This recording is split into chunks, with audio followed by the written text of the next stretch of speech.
Bonjour à toutes et à toutes. On va commencer. Bienvenue à cette première session des Journées de la méthodologie statistique consacrée à la codification automatique. Donc la session va comprendre 3 présentations de 15 minutes et puis nous aurons une session de questions-réponses d'environ 10 minutes qui sera l'occasion de poser des questions aux 3 intervenants. J'invite ceux qui nous regardent à distance à poser leurs questions dans le fil de discussion et si jamais on manque de questions dans la salle, je poserai les leurs. Et sans plus attendre, je vais donc laisser la parole à Pierre Boulet du Centre d'épidémiologie sur les causes de décès de l'INSERM qui va nous parler de la statistique sur les causes de décès. C'est ça, donc une présentation de la production de cette statistique au sein du CPDC. On va commencer par un peu de contexte et un peu d'histoire. Du coup, c'est une statistique qui est une information qui est collectée depuis bientôt 120 ans, où on collecte l'ensemble des décès survenus sur l'ensemble du territoire français. C'est une information qu'on traite par une nomenclature internationale, la classification internationale des maladies, ou CIM, qui existe depuis qu'on collecte les données et qui a connu plusieurs révisions, notamment pour prendre en compte les évolutions des médecines. La dernière de ces révisions est en 2022, mais on ne l'a pas encore intégrée à notre production. Et quant à qui produit ces données, on est passé d'une direction du ministère de l'Intérieur à la Statistique Générale de France, devenue INSEE par la suite. En 68, avec la parution de la CIM8, l'INSEE a délégué la partie codage des causes de décès à l'INSERM. Et petit à petit, toutes les étapes de production se sont retrouvées à l'INSERM, de la collecte jusqu'à la diffusion. Donc ça correspond à 88. Et en 2020, il y a eu le Covid. Donc évidemment, tout le monde voulait savoir les causes combien de personnes étaient mortes de cette pandémie. Et on a retrouvé le CPDC en sous-effectif et en retard de production, ce qui a lancé une campagne de rattrapage qui a introduit l'IA dans notre production. Alors pour revenir un peu sur notre nomenclature, notre classification internationale des maladies, elle n'est pas que pour la mortalité, mais elle est aussi utilisée en morbidité et elle est proposée par l'Organisation mondiale de la santé.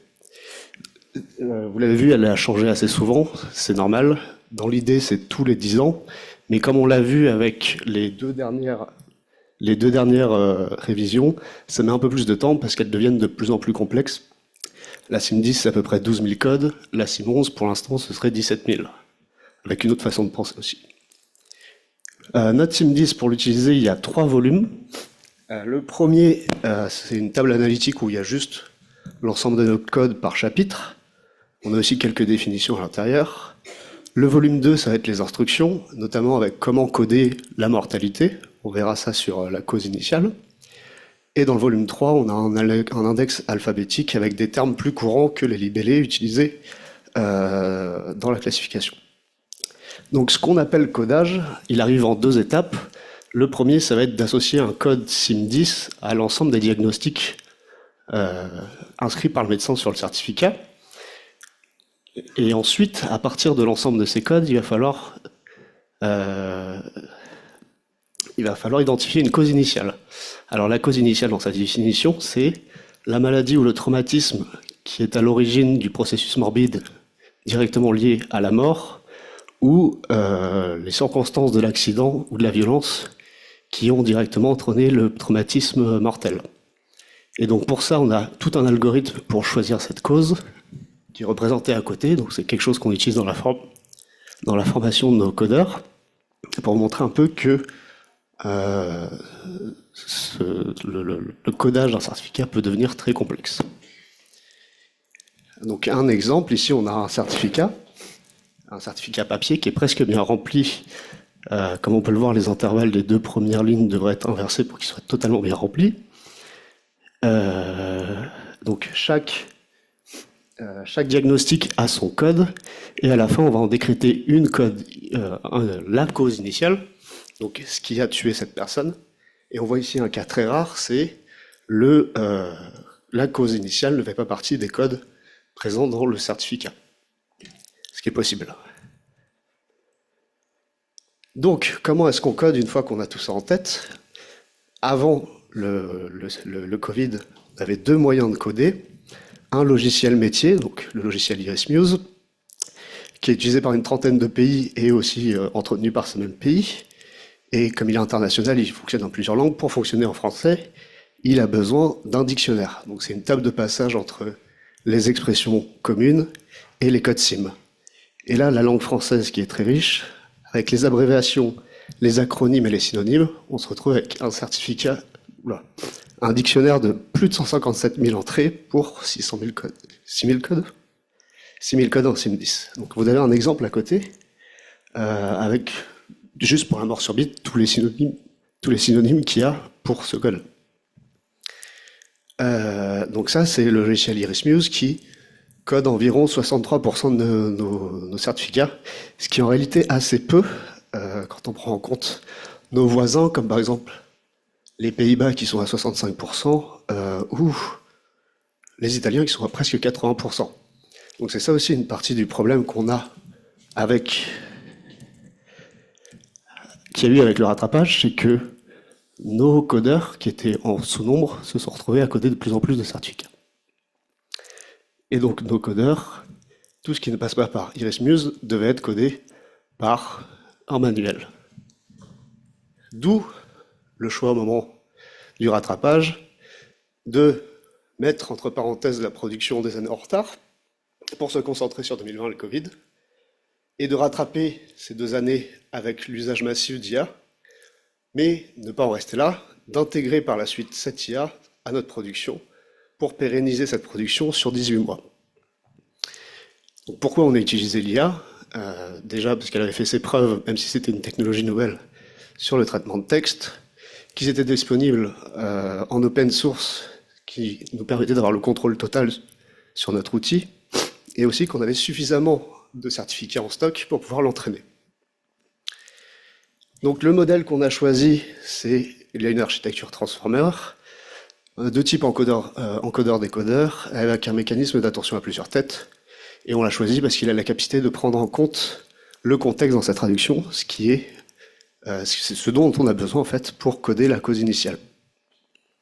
Pour l'entraînement du modèle, donc l'entraînement c'est le processus d'apprentissage sur des données déjà codées, afin de minimiser l'écart entre les prédictions et la réalité, et d'ajuster ses paramètres. Donc notre modèle, il a pu s'entraîner sur le modèle de la production 2023, sur presque 6 millions de certificats, pour ajuster une centaine de millions de paramètres. Et en plus de ça, pour une première évaluation du modèle, on a une base de tests d'environ 600 000 certificats qui n'ont pas servi justement à l'entraînement du modèle. Donc dans les faits, à quoi ça ressemble? Donc c'est du séquence à séquence. Donc là, on a un autre certificat. Je vous ai mis un petit code couleur. Donc en entrée, on retrouve tout le texte présent dans le certificat, et en sortie, tout le texte a été remplacé par des codes SIM. Et à la fin, on a la cause initiale qui est prédite. Donc ça nous permet de faire deux choses. Soit on garde tous ces résultats comme résultats finaux, on a tous les diagnostics qui ont été codés plus une cause initiale, soit on récupère tous les codes traduits et on les met dans notre logiciel expert pour avoir une autre prédiction de cause initiale. Donc maintenant qu'on a ces trois modes, comment on les organise actuellement dans notre production? Donc notre logiciel expert, il passe toujours en premier, il code de manière hebdomadaire l'ensemble des certificats qu'il peut. Tous ceux qui ne peuvent pas coder, normalement allaient au codage manuel, et c'est là où il y avait un problème. Le problème, c'est qu'on n'était pas assez nombreux pour les coder dans les temps. Alors que maintenant, on va décider d'un volume en amont de la production, volume dans lequel il y a tous les certificats d'intérêt, c'est-à-dire ceux pour la santé publique, donc les décès sensibles, ceux pour la recherche, avec l'échantillon démographique permanent. On va aussi proposer des échantillons aléatoires qui vont permettre d'entraîner notre modèle, mais aussi de repérer les nouveaux diagnostics des médecins et améliorer notre dictionnaire. Et ensuite, on va avoir du ciblage, donc ça j'y reviendrai plus tard, pour combler les lacunes de notre modèle IA et toutes les vérifications. Donc à chaque fois qu'il y aura des incohérences, ce sera du manuel pour le codage final de ce certificat. Et du coup, une fois qu'on a codé tout ça, on va réutiliser une partie pour réentraîner une dernière fois nos modèles et avoir une prédiction pour les derniers certificats. Donc l'évaluation, on n'évalue pas juste notre modèle IA dans son coin, on va évaluer la performance globale de notre stratégie, donc avec nos 3 modes de codage. Pour ça, on va créer un échantillon représentatif des causes de décès dans la population, en partie sur notre échantillon test, complété par quelques certificats codés en batch pour avoir un stock suffisant. Et on va estimer la cohérence entre le résultat d'une année en 3 modes, donc là, ce qu'on a actuellement en production, et ce qu'on avait avant, ce qu'on appelle une campagne traditionnelle, juste avec Iris et le manuel. Et pour 2023, les derniers chiffres qu'on a, on est à 91,6% des cas. On a la même cause initiale, donc le niveau plus fin, et au niveau de la shortlist européenne, donc entre 86 chapitres, on est à 94,8% de correspondance. Donc ça, c'est au niveau de résultats de l'IA en lui-même, on a soit un score de confiance pour la cause initiale, et on a aussi un bleu score pondéré au niveau du certificat entier. Donc ça, si ça vous intéresse, il y aura une autre présentation jeudi sur ce point plus précis. Là, juste pour vous donner une petite idée. Donc, juste prédire l'ACI, c'est une chose, mais bien prédire tout un certificat, c'en est une autre. Et c'est en ça qu'on s'intéresse maintenant à développer. Donc là, on a un certificat où la dernière ligne de la partie 1 a été mal prédite. Et c'est dommage parce que c'est dans cette ligne que généralement se trouve la meilleure information pour la cause initiale. Du coup, ce certificat a un blue score très faible et sera très certainement envoyé en reprise manuelle. Et là, on va devoir arbitrer si on améliore notre modèle ou si on garde ce système de reprise en manuel pour la qualité globale de notre production. Dans nos projets, l'IA nous a permis d'avoir des premières prévisions plutôt que les résultats de la production finale. Donc en 6 mois après la fin d'une année, on peut déjà avoir des premières prédictions, ce qui permet de la première évaluation du modèle, mais aussi d'alimenter la veille sanitaire plus tôt et de publier les premières grandes tendances. Un autre projet qu'on a grâce à l'IA, c'est que on récolte les certificats papier électroniques. Les certificats papier ont une standardisation plus forte du fait des règles qu'on a imposées à notre prestataire papier, ce qui n'est pas le cas sur l'électronique. Et du coup, il y a un gros déséquilibre entre ces deux modes de collecte. Et l'IA pourrait nous aider à surpasser ce problème plutôt que de renvoyer nos certificats électroniques à notre prestataire papier pour qu'il ressaisisse les causes, ce qui est une perte de temps et d'argent pour nous. Surtout que maintenant, les infirmières ont l'accès à la certification électronique et utilisent beaucoup la certification électronique. Le dernier gros projet du CEPIDC, ça va être le passage à la CIM 11.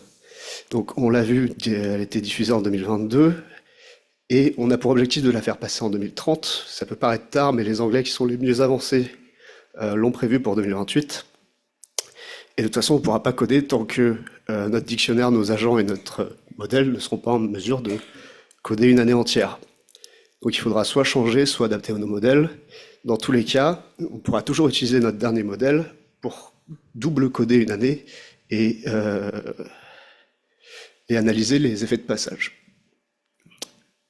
Et si vous voulez en savoir plus, notre site est rempli d'informations et je vous invite vraiment à voir la présentation jeudi sur la partie un peu plus évaluation de l'IA. Merci beaucoup Pierre.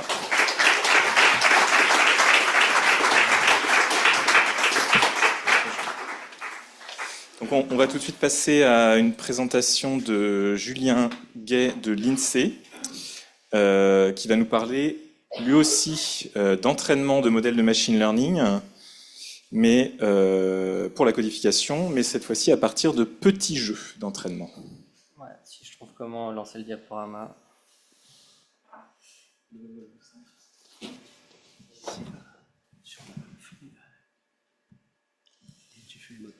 Parfait, merci. Oui, donc effectivement, le titre de ma présentation, c'est entraînement de modèles à partir de petits jeux d'entraînement. Alors, on s'est pas mal posé la question du titre, puisque c'est peut-être un petit peu mensonger. C'est-à-dire que là, on a l'impression que c'est une contrainte, les petits jeux d'entraînement, alors que ce serait plutôt un objectif. On cherche plutôt à réduire la taille des jeux d'entraînement.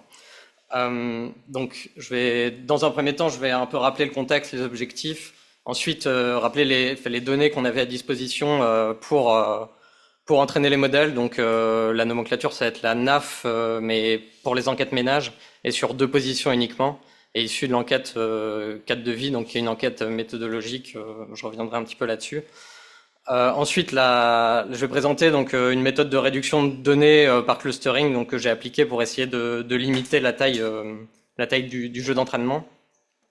Je vais revenir rapidement sur la tentative d'utilisation d'embedding pré-entraîné qui n'a pas été très concluante, mais que j'ai essayé d'exploiter pour améliorer la qualité des résultats. Enfin, je vais présenter quelques résultats et puis les perspectives et les conclusions générales de ce travail essentiellement exploratoire. Donc tout d'abord, je vais rappeler un peu le contexte de la codification automatique.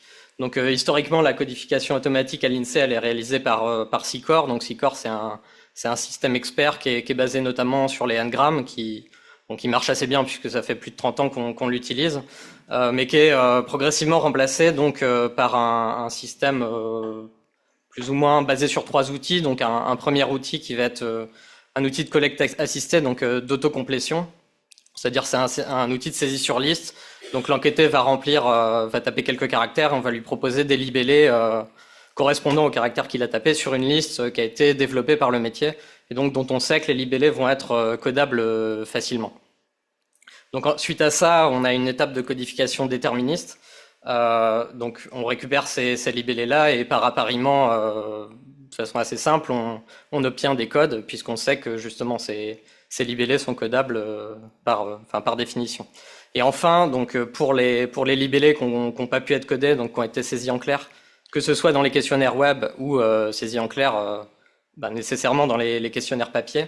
Donc dans ce cas-là, on code par des modèles dits probabilistes, donc basés sur des modèles de machine learning.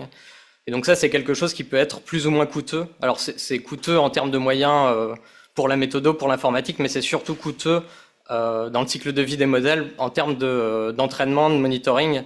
Et donc c'est un coût qui est essentiellement porté par les équipes métiers et qui peut notamment être important lorsqu'on a des problématiques de réentraînement, et lorsqu'on a par exemple des changements de nomenclature. La présentation de Nathan après cette présentation revient justement sur ce sujet-là. Et donc on a avantage à avoir des jeux de données qui sont pas trop grands, sinon ça pose des problèmes de maintien de qualité dans le temps. Donc dans un premier temps, on a un certain nombre de nomenclatures qui sont relativement faciles à coder. Donc j'ai parlé là de l'exemple que je vais donner ici, qui est la NAF sur 2 positions, mais il y en a d'autres, par exemple les niveaux de diplôme ou les communes. C'est des problèmes de codification qui sont relativement simples et pour lesquels on a à la base pas prévu énormément de moyens. Donc à la base, on s'était dit on va simplement faire la collecte assistée et la codification déterministe, mais ça on se rend compte que c'est quand même beaucoup moins efficace que SICOR. Et donc on s'est dit on va développer des modèles, mais on va pas y consacrer trop de moyens. Donc trop de moyens, c'est en premier lieu ce que j'ai déjà plus ou moins expliqué, c'est pas avoir un trop gros jeu d'entraînement pour limiter essentiellement le coût de maintenance et d'annotation et de suivi dans le temps par les maîtrises d'ouvrage. Et après, c'est aussi essayer de limiter les poids des modèles et les temps d'inférence, même si ces sujets-là sont moins primordiaux. C'est pas ça notre objectif premier. Donc, je vais revenir là donc sur le cas de la NAF ménage sur 2 positions. Donc, comme je le disais, c'est un problème de codification qui est relativement simple, déjà parce qu'on a une seule variable, on n'a pas de variable annexe, on a uniquement un libellé à partir duquel on peut coder. Et puis, on a seulement, entre guillemets, 88 divisions. Alors ça peut sembler beaucoup si on n'est pas habitué au problème de codification automatique, mais en pratique sur la NAF sur 5 positions, on est sur, je sais plus, 750 postes ou quelque chose comme ça. Donc c'est relativement faible par rapport aux autres problèmes de codification auxquels on est habitué dans la statistique publique, où on a des nomenclatures qui contiennent beaucoup de postes. Donc à disposition, on avait plusieurs jeux de données, donc déjà la liste d'autocomplétion qui comprenait à peu près 2300 libellés. On a également récupéré le fichier d'apprentissage brut SICOR qui, lui, comprenait plus de 15 000 libellés. Et enfin, pour évaluer la qualité de ces données, on a utilisé les données de l'enquête 4 de vie, donc qui ont qui ont été annotées. Et donc la limite de ces données-là, c'est que c'est un tout petit jeu de données. On a 90 libellés saisis en clair et annotés. Par contre, c'est des données qui ont été annotées récemment et qui ont été collectées avec les protocoles de collecte cibles du tronc commun des ménages. Donc en termes de normalement, en termes de collecte et de distribution, on a des données qui vont être semblables au processus cible. Donc, je vais revenir rapidement sur le processus de réduction des données par clustering que j'ai mis en place. Donc, la première étape, c'est de construire des plongements lexicaux, donc avec FastText en mode non supervisé. Donc, FastText, ça peut fonctionner en mode supervisé, mais aussi en mode, pour faire de l'apprentissage supervisé, mais aussi en mode non supervisé, donc pour construire des embeddings, donc des plongements lexicaux, donc des représentations numériques, en gros passer de représentations textuelles à des représentations numériques, pour pouvoir être exploité par différents algorithmes. Donc là, en l'occurrence, pour faire du clustering avec une méthode des K-means. La méthode des K-means, l'intérêt, c'est que c'est paramétrique, enfin le nombre de classes K est un paramètre d'entrée. Donc du coup, on peut faire varier ce paramètre pour estimer à différents niveaux de réduction du jeu de données la qualité qu'on obtient en termes de prédiction. Ensuite, une fois qu'on a fait du clustering, il faut conserver un libellé par classe. Et donc j'ai choisi de garder le libellé qui est le plus proche du centre de classe. On aurait pu prendre le libellé le plus long de la classe ou le plus court de la classe. Ça n'a pas beaucoup d'incidence sur les résultats en pratique. Donc de façon un petit peu plus visuelle, j'ai représenté le processus de la réduction des données. Donc là en haut à gauche, on a le fichier d'apprentissage d'origine. Donc on voit qu'on a différents libellés, par exemple agriculture élevage bovin, etc. Là on peut se dire que sans doute que tous ces libellés apportent pas autant d'informations et que peut-être qu'on peut en supprimer une partie sans avoir de dégradation des performances sur le modèle. Donc la première étape, c'est de générer avec FastText des plongements lexicaux. Bon, là on dirait que ma colonne plongement c'est des gros entiers, mais ça doit être donc c'est des embeddings, c'est des vecteurs, c'est des vecteurs numériques de dimension 100 ou 150. Enfin c'est un paramètre du modèle. Et ensuite on fait du clustering donc sur les plongements, mais aussi sur les codes de nomenclature. Donc l'idée c'est qu'on va regrouper les libellés qui sont similaires dans un même cluster. Et par contre, on fait bien du clustering aussi sur le code NAF, histoire que si deux libellés sont proches, mais qui sont codés dans un code NAF différent, qu'ils soient évidemment pas regroupés dans le même cluster, puisque c'est que la petite variation de texte entre les deux porte de l'information qui est utile à la codification. Et enfin, une fois qu'on a sélectionné pour chacun de ces clusters-là, donc le libellé le plus proche du centre de classe, on obtient ce fichier final qui est donc le fichier d'apprentissage réduit. Donc, comme je disais, j'ai également essayé d'utiliser des modèles préentraînés pour aider le modèle à compenser un peu cet allègement du volume de données. En fait, je suis parti des plongements lexicaux préentraînés qui sont fournis par FastText. Je me suis un petit peu acharné sur cette méthode-là et j'ai pas réussi à vraiment faire grand-chose. On constate un petit gain, mais en fait, quand on regarde les fichiers détails, c'est pas très concluant.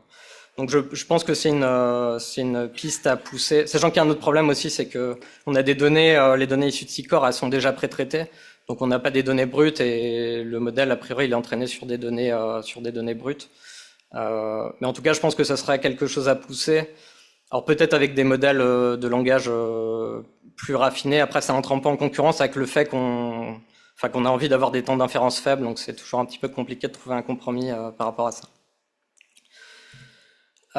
Enfin, quelques résultats. Donc là, sur le graphique, j'ai représenté l'accuracy, donc le taux de libellé bien classé en fonction du taux de libellé que j'ai conservé dans mon jeu d'apprentissage. Donc ce qu'on voit, c'est que par exemple, quand on conserve 40 libellés, donc qu'on rejette 60% des libellés du jeu d'apprentissage, on a une dégradation des performances qui est de même pas 2 points par rapport au jeu d'entraînement complet. J'ai également représenté donc ça c'est plus pour le volume du modèle, donc le paramètre bucket size qui permet de réduire le poids du modèle. Donc ce qu'on voit, c'est que on peut énormément le réduire sans avoir vraiment d'incidence sur la qualité des résultats. Donc ça, c'est plutôt une bonne chose. Ça veut dire qu'on n'a pas besoin d'avoir des modèles de 2 gigas. Et enfin, il y a un dernier point qui est important, c'était de s'assurer que on n'a pas un effondrement de la qualité des indices de confiance. Donc les indices de confiance, ils nous permettent de déterminer à quel point le modèle est confiant dans les prédictions qu'il fait.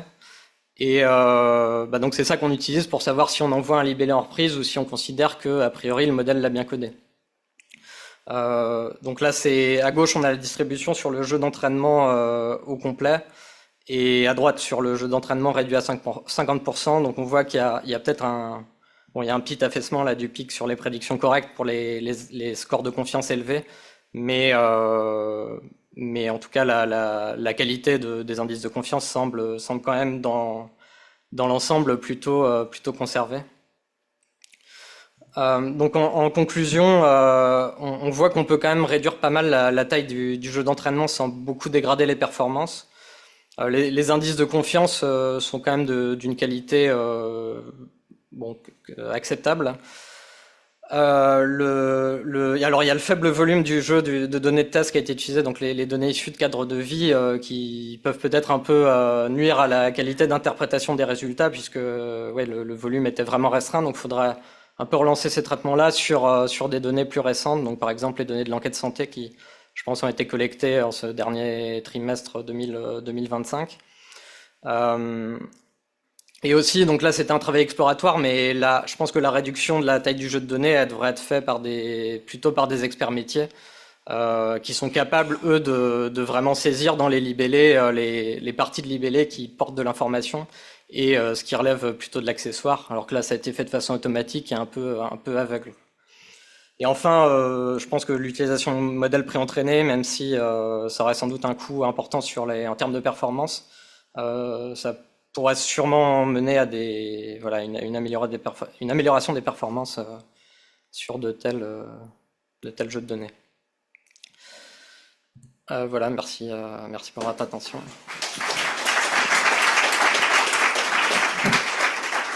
Merci beaucoup Julien. Et on enchaîne immédiatement avec Nathan Randiamanana de l'INSEE également, qui va nous parler d'utilisation d'un LLM pour reconstituer un jeu de données d'entraînement, notamment lors d'un changement de nomenclature statistique et appliqué en particulier au cas de la révision de la NAF. Donc bonjour à tous, je m'appelle Nathan Randiamanana et je vais vous raconter comment, avec le SSP Lab, nous avons entraîné notre modèle d'apprentissage en nouvelle nomenclature. Donc brève présentation, je suis data scientist à la direction des statistiques d'entreprise et je travaille au sein de la section qui s'occupe de l'administration du répertoire Sirène. Donc au programme, après vous avoir introduit le contexte et la problématique, je vais vous parler de comment en fait le changement de nomenclature impacte nos données d'entraînement.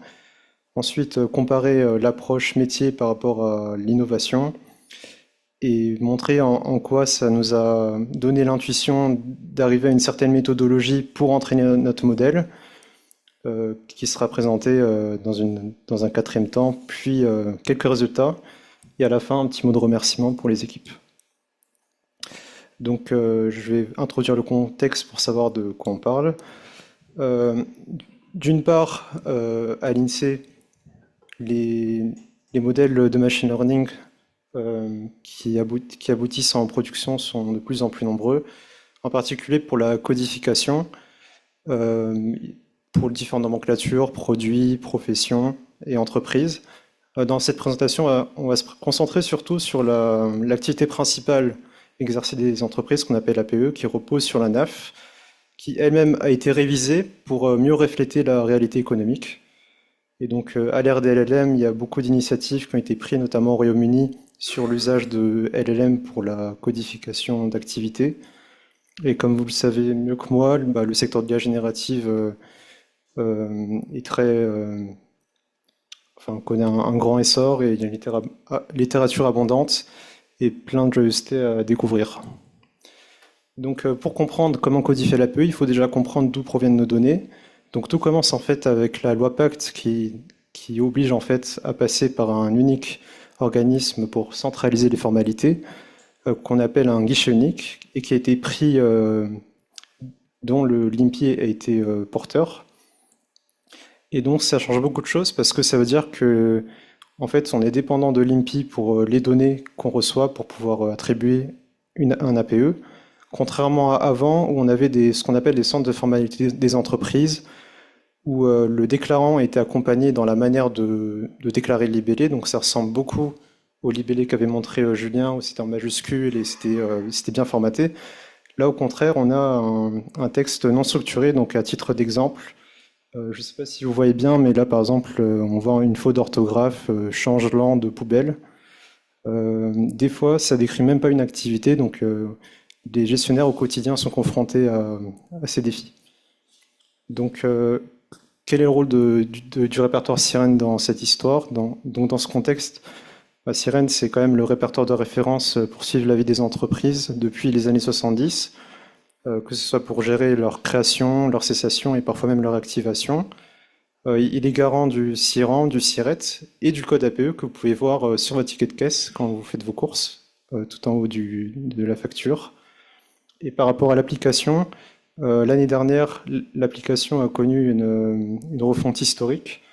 Il y a un changement de paradigme par rapport à avant, c'est qu'on quitte le monde des batchs, c'est-à-dire qu'avant, on devait attendre que le prochain batch se lance avant d'envoyer des déclarations. Là, comme on travaille avec des partenaires, on veut être assez réactif pour débloquer des déclarants, et donc tout se fait en flux continu. Ce qui veut dire qu'à l'heure actuelle où je vous parle, il y a des entreprises qui sont enregistrées et qui sont en train d'être modifiées aussi. Donc Julien avait parlé de Sicor tout à l'heure. Alors Sicor était inefficient aussi dans ce contexte. On a un grand volume de libellés, mais aussi une diversité des libellés. Et en fait, le taux de codification est tombé à 30%. Et donc, plutôt qu'utiliser un système expert, on a décidé d'utiliser un modèle qui s'appuie sur du machine learning à partir de la fin d'année 2022. Mais pour autant, il ne suffit pas de déployer une fois en production un modèle.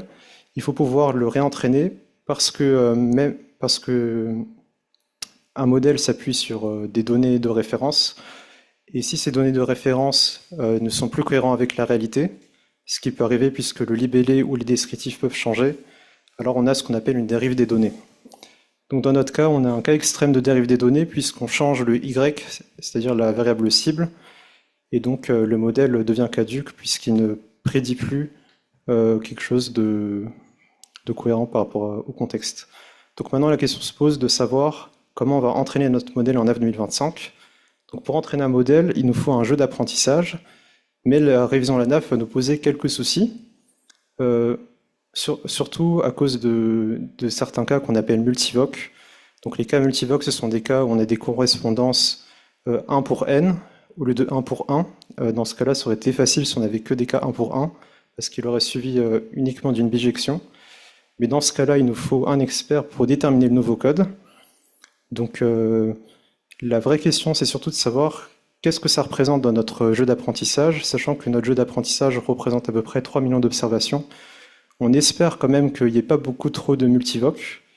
Et faux espoir, parce que même dans la table de correspondance théorique, bien qu'on n'ait que 25% de multivoques, dû à la distribution des codes, ça représente quand même 52% des multivoques dans notre jeu d'apprentissage.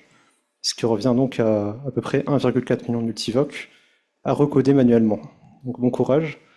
Et comment on va faire pour faire cela? Donc on a eu deux approches. Bon, comme en fait on n'a aucune donnée en NAV 2025, on n'avait pas le choix, il fallait quand même avoir quelques données de référence, donc on a quand même fait des campagnes d'annotation. Une première campagne dans la NAF actuelle pour s'assurer qu'on code déjà bien aujourd'hui.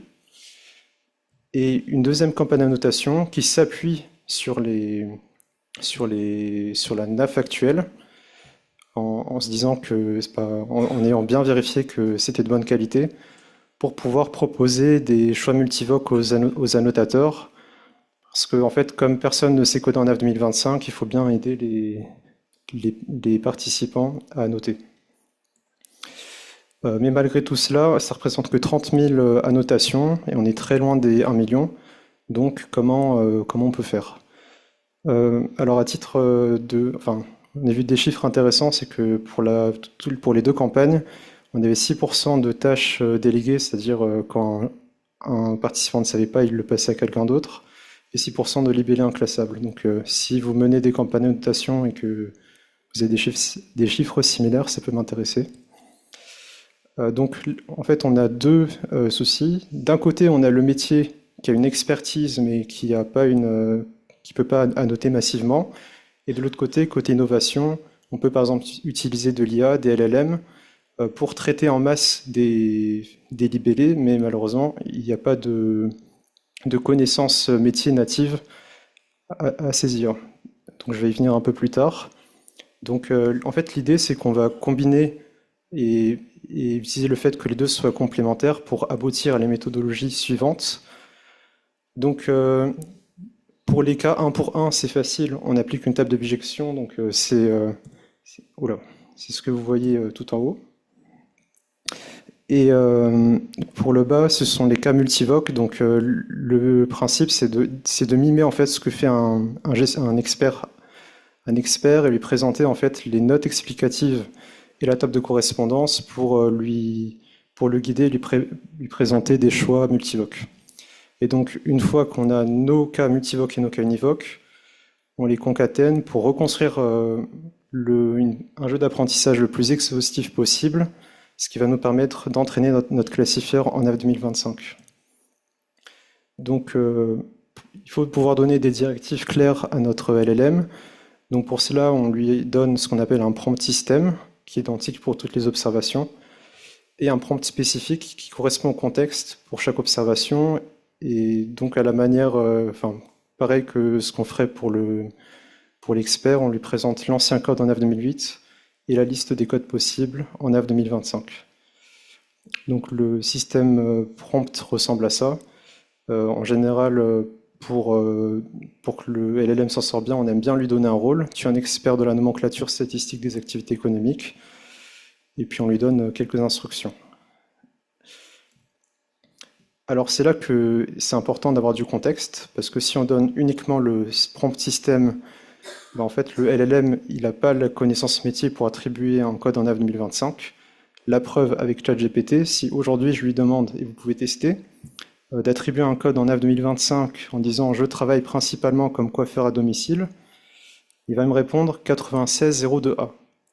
Donc le A, c'est très spécifique à la NAF Rev2, donc la NAF actuelle. Donc en fait, il s'est trompé. C'est ce qu'on appelle une hallucination. C'est en fait votre modèle, il va toujours répondre, et des fois, il peut donner des choses erronées ou inventées. Donc là, il m'a donné un JSON parce que c'est ce que je lui ai demandé de faire. Si je lui demande pas un JSON, il va réfléchir un peu plus. Enfin, en tout cas, il va me donner plus d'éléments. Mais il me demande quand même de consulter la NAF 2025. Donc c'est pour ça que on injecte le contexte avec la méthodologie que je vous ai montrée tout à l'heure. Donc il y a plusieurs techniques. La plus connue et la plus populaire, c'est le RAG. Nous, ce qu'on a fait, c'est un peu un sorte de retrieval déterministe où on sait déjà en fait quel multivoque correspond au code actuel et on lui propose dans la fenêtre de contexte qui est tendue. Donc au niveau des résultats, en fait, on est content parce qu'on a notre classifieur a une accuracy assez proche de ce qu'on a en production actuellement avec la NAF Rev 2. Et pour conclure, c'était objectif atteint. On est content parce qu'on a pu s'en sortir. Et la méthodologie qui a été présentée n'est pas limitée à l'APE et peut s'appliquer à d'autres nomenclatures. Et ça offre des perspectives intéressantes pour la suite. Et un petit mot de remerciement pour le pôle qualité sirène, les experts APE qui ont beaucoup aidé. Évidemment au SSP Lab et à ceux qui nous ont donné les matériaux, les notes explicatives et la structure de la NAF, donc l'ADNE. Voilà, merci.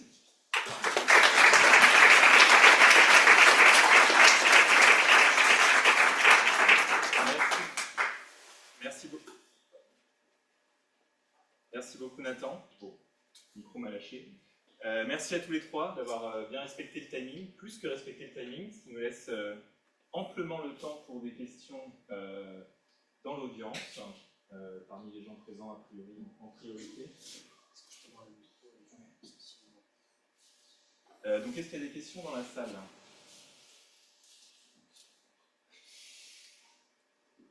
Oui.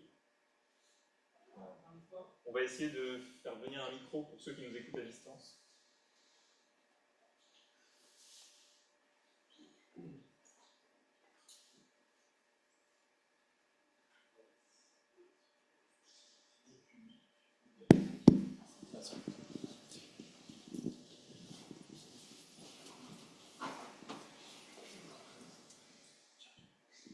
Bonjour, Arthur Katowski de l'adresse. J'ai un peu peur de poser ma question parce que j'ai peur de paraître bête, mais j'ai pas tout à fait compris le contexte, dans le contexte des petits jeux de données, quel était le véritable gain attendu.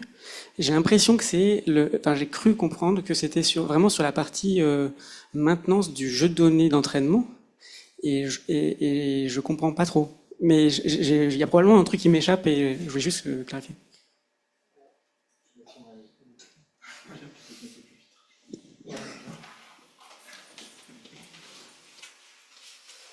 Oui, en fait, là, effectivement, c'est sur le jeu de données. D'habitude, on a la solution, ce qu'on aurait fait spontanément si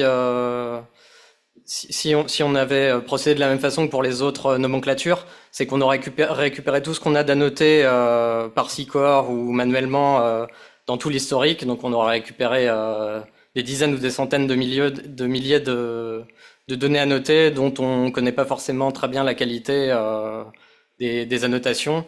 Et on aurait entraîné un modèle à partir de ça, puis on l'aurait estimé là sur des données, sur un jeu d'échantillons annotés spécifiquement pour l'occasion. Mais du coup, ça c'est de fait assurer la qualité de ces données-là. Enfin, c'est vraiment le problème, tu vois, qu'a présenté, auquel répond les travaux de Nathan et du SSP Lab. C'est une fois que tu as tes dizaines de milliers de données annotées, comment tu t'assures que au fur et à mesure du temps, il n'y a pas de data drift, de concept drift et qu'elles sont de qualité, quoi. Donc on s'est dit on va plutôt partir du plus petit volume de données possible. Donc c'est pour ça qu'au début je suis parti simplement à partir de la liste du suggesteur, donc l'outil d'autocomplétion, en se disant ces données, on sait qu'elles sont de qualité, que c'est des libellés qui sont codables et que les codes sont bons parce que ça de toute façon c'est revu tous les ans par le métier, quoi. Et ensuite, on s'est dit, on va essayer d'ajouter aussi le jeu d'entraînement SICOR. Et après, je me suis dit, peut-être que ça, même là-dedans, il y a moyen de raffiner encore un petit peu plus, quoi. C'était l'idée générale, je ne sais pas si c'est clair. C'est vraiment que vous faites que moyennement confiance à la classification actuelle et en tout cas, vous voulez être en mesure de la vérifier à nouveau si jamais il y a besoin. Donc c'est pour ça que vous avez besoin d'un petit jeu de données. Ouais, on sait que ça évolue. Enfin, il y a deux choses, c'est que il y a des données qui ont été codées de façon automatique déjà, donc réentraîner des modèles quand on change, on passe de SICOR à un modèle de machine learning, c'est pas une super pratique de réentraîner à partir de quelque chose qui a déjà été codé automatiquement. Enfin, il y a un risque d'avoir de l'erreur cumulée, quoi, et d'ajouter du bruit. Et ensuite, oui, la qualité des annotations dans le temps, on n'a aucune garantie qu'elle soit fiable. Avec le cas le plus extrême, qui est les changements de nomenclature, par exemple.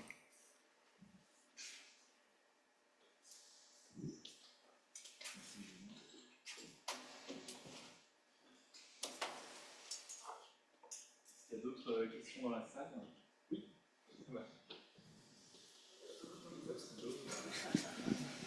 Donc toujours Arthur Katowski de l'adresse. J'étais un tout petit peu étonné du fait que vous donniez un seul prompt pour l'ensemble de la recodification et que vous donniez aussi tout le catalogue de l'ANAF. Ça me paraît être un prompt très très long. Et du coup, je me demandais, vu que ce qui vous intéresse principalement, c'est les cas multivoques, est-ce que c'est possible, est-ce que c'est envisageable de juste présélectionner la recodification de ces cas multivoques et de donner que ça comme intro dans le prompt? Alors, je sais peut-être aller un peu vite, mais les cas qui sont présentés dans le prompt, ce sont que des cas multivoques. C'est-à-dire que pour un libellé donné, on avait un code en AFREV2 qui était attribué. Et donc, à partir de ce code, enfin, du code de la NAF précédente, on a les multivoques associés, et c'est ceux-là, en fait, qui sont ajoutés dans le libellé. Oui, et en fait, pour savoir comment on fait, ben, on s'appuie sur la structure de la table, enfin, non pas la structure, mais on s'appuie sur la table de correspondance théorique pour pouvoir faire le mapping entre les deux.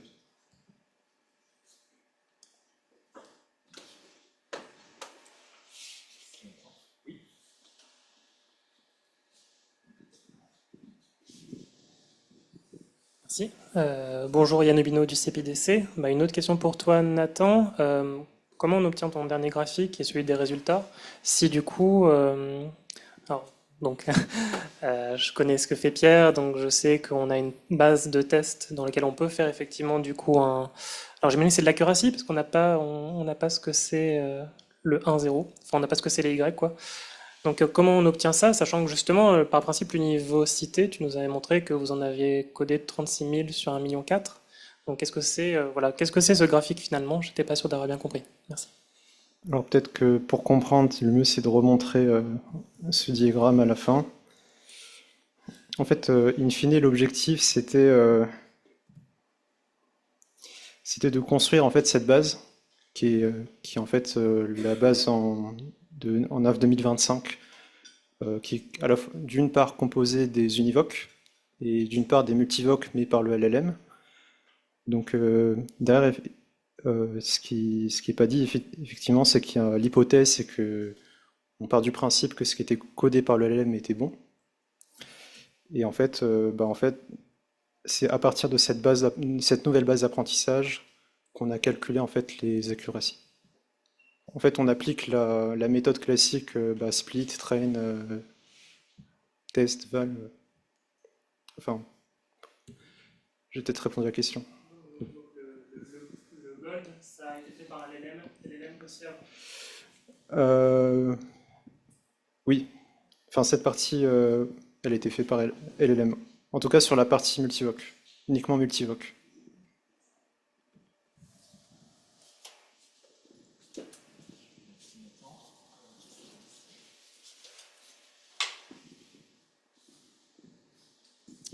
Bonjour Barbara Christian, je travaille dans aucun de vos domaines et donc j'ai une question à tous les trois assez générale.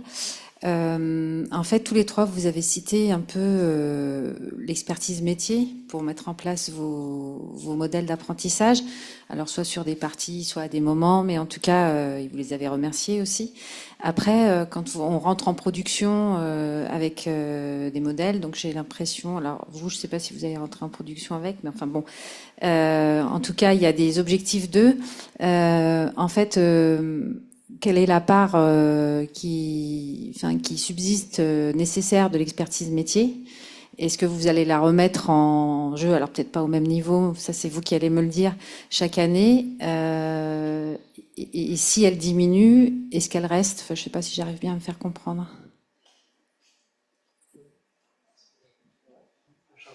C'est-à-dire que si l'expertise métier elle diminue dans le processus de production, est-ce qu'à la fin, on aura toujours de l'expertise métier? Je n'arrive pas à le dire autrement que comme ça. Alors dans notre cas, en fait, on travaille à Sirène, donc tous les jours, on travaille sur ces sujets-là. De manière générale, pour notre moteur de codification pour la nef, en termes d'ordre de grandeur, on est à peu près à 65% de codification automatique et 40% après de reprise manuelle au quotidien. Après, à la toute fin, je vous ai présenté deux graphiques. Pourquoi? Parce qu'en fait, on va changer de modèle. Et d'ailleurs, je vous invite à regarder la présentation de jeudi dans la même salle, qui sera présentée par Meylam du SSP Lab sur la nouvelle librairie qui s'appelle Torch Text Classifiers. Mais en gros, par exemple, avec ce modèle, le taux de codification automatique va augmenter, ce qui va réduire ce qu'on a en reprise. Mais pour autant, on aura toujours besoin de reprise. Et d'ailleurs, même dans ce qui est passé en automatique, il y a des cas qui sont peut-être faux. Et donc même ces cas-là, il faut les reprendre, et ce sont des cas qui sont difficiles à détecter, et il y a encore beaucoup d'effets méthodologiques là-dessus. Voilà. Justement, une question de Mélanie.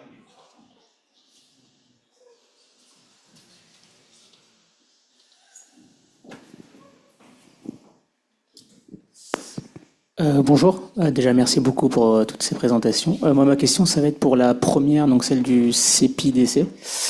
Donc j'ai vu que vous aviez un modèle à 100 millions de paramètres, c'est assez conséquent.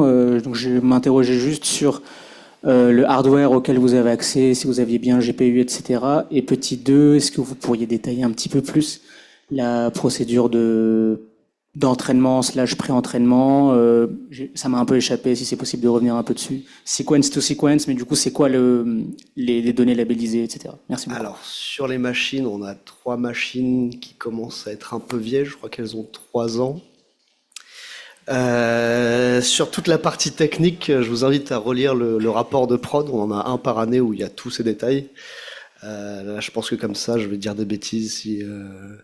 Mais dans la stratégie qu'on a, c'est chaque année, on a un modèle pour chaque année, réentraîné avec une bonne partie des certificats codés par batch et manuel, juste à la fin de la dernière prévision. Et tous les détails seront dans le rapport de prod. Celui pour les années 2023 sortira à la fin du mois, si tout va bien.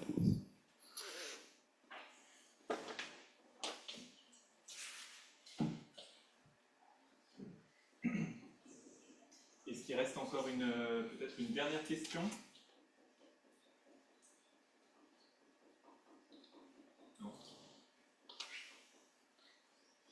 Eh ben, si on n'a plus de questions, je vous propose de clôturer cette session passionnante sur la codification automatique.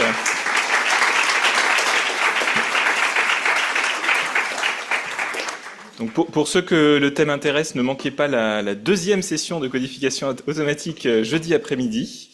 Et merci encore aux 3 intervenants et à tous les participants, et très bonne journée à tous.